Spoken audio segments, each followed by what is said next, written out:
Hi there, I'm Michelle, and a very warm welcome to this explainer. Today, we're going to walk together through a topic that is just deeply important. If you're a homeowner over 50, a retiree, or maybe an adult child helping your aging parents navigate the future, this is for you. We're looking at how to use your home equity to fund long-term care.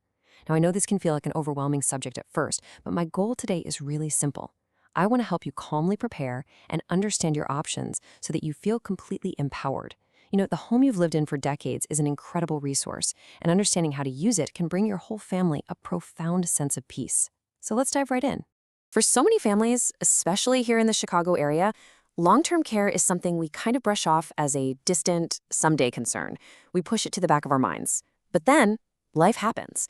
A parent has a sudden fall, or a spouse gets an unexpected diagnosis, and suddenly, someday arrives all at once.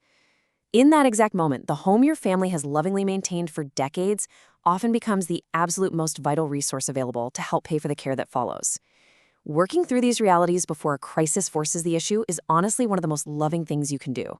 It just makes every single decision that follows so much calmer and much more manageable. So let's look at Section 1, the reality of care costs, and understanding the financial picture.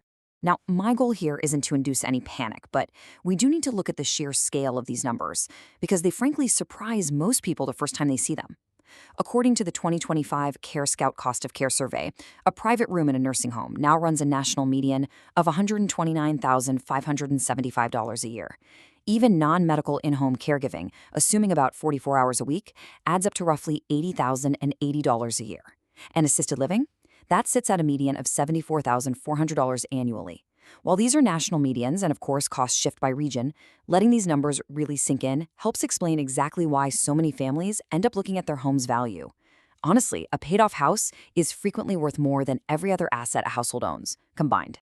With that financial landscape in mind, let's move right into Section 2, 3 paths to tap equity, and explore your practical options.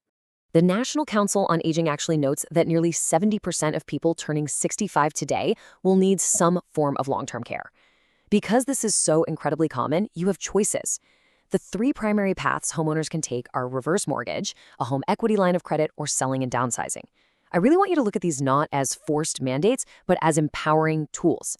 Every single family situation calls for a different fit, and having these options means you can find the path that perfectly aligns with your specific needs and your own timeline. Let's start with the first path. A reverse mortgage is an option specifically for homeowners who are 62 and older. It allows you to convert part of your equity into cash without having to make any monthly mortgage payments. Many families use these specific proceeds to seamlessly cover in-home care costs. The neat thing is, the loan only gets repaid when the homeowner eventually sells, moves out permanently, or passes away. This is often a remarkably strong option for someone who absolutely plans to stay in their beloved home for years to come and just needs the resources for in-home support. Building on that, we have the home equity line of credit, commonly known as a HELOC. Now, this works a bit differently. It allows a homeowner to borrow against their equity only as needed. And here's the key. You pay interest just on the funds that are actually used. This option tends to perfectly suit families who are carefully managing ongoing, part-time care costs rather than folks who need a massive lump sum right out of the gate. It provides wonderful flexibility and a really comforting safety net. And our third path is selling outright. This means converting your equity into cash immediately by downsizing to a smaller property or perhaps moving directly into a senior living community. What's wonderful about this option is that it accomplishes 2 financial goals all at once.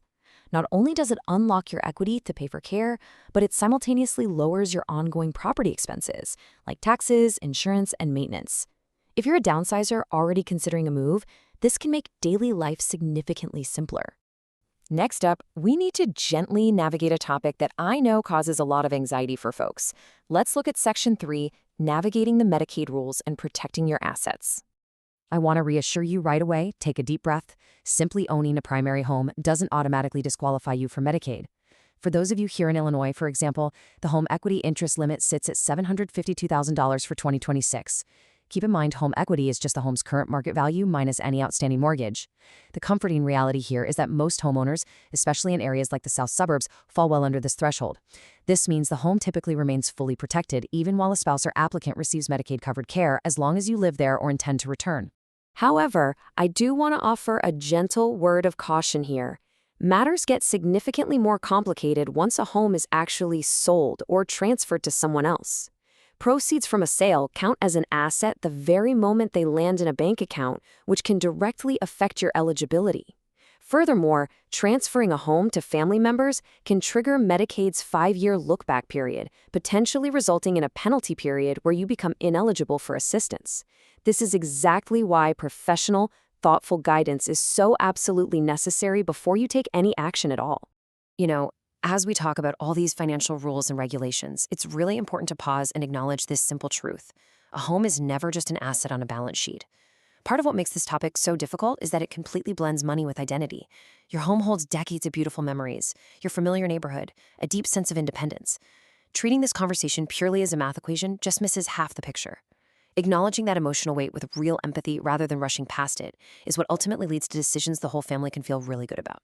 And because of that emotional weight, we arrive at our final point today, Section 4, Why Timing Matters Most, and why a plan always beats a guess.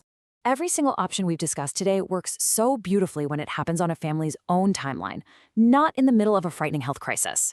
Reverse mortgages require counseling, HELOCs require credit documentation, selling takes weeks of careful preparation. Having a simple conversation about these options over a cup of coffee while everyone is healthy is so much better than having it in a hospital waiting room.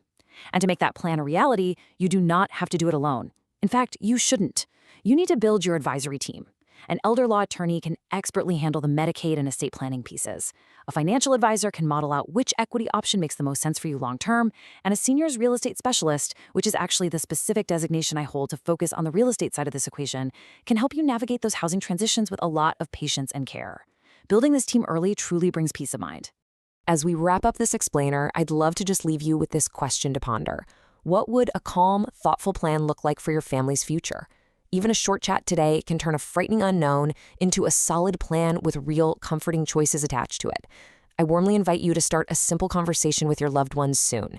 And please remember, whenever you are ready to learn a bit more, our free resource library has practical guides covering everything from aging in place to downsizing.